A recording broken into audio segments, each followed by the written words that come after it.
Peristiwa pembunuhan yang diduga dilakukan seorang cucu terhadap nenek kandungnya sendiri menggegarkan warga Kampung Sukamulya, Kecamatan Dayun, Kabupaten Siak.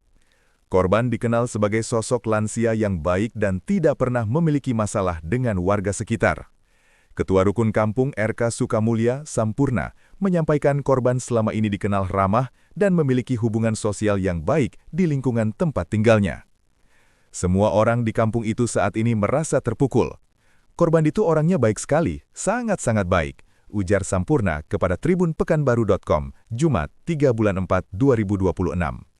Ia menjelaskan kejadian tersebut diperkirakan terjadi pada Kamis 2 bulan 4 2026 malam.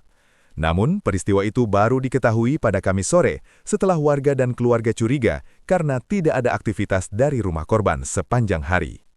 Diketahui setelah maghrib menjelang Isya karena satu hari tidak terlihat aktivitas di rumah, jelasnya. Peristiwa tragis itu terjadi di Dusun 02 RT 12 RW 02 Kampung Sukamulya.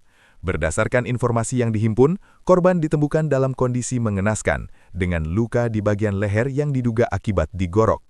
Sampurna mengungkapkan pelaku diduga adalah cucu korban sendiri bernama Iqbal Al-Farizi. Motif sementara mengarah pada persoalan ekonomi yang dipicu dugaan ketergantungan narkoba.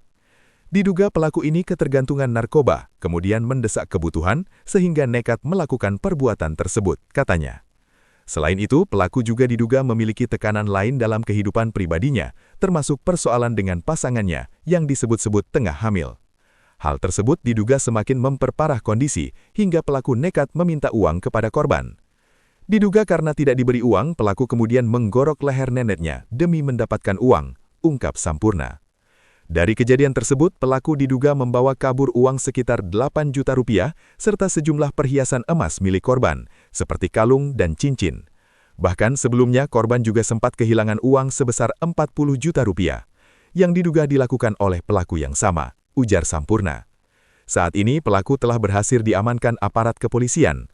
Warga setempat pun masih diliputi rasa duka dan tidak menyangka peristiwa tragis tersebut terjadi di lingkungan mereka.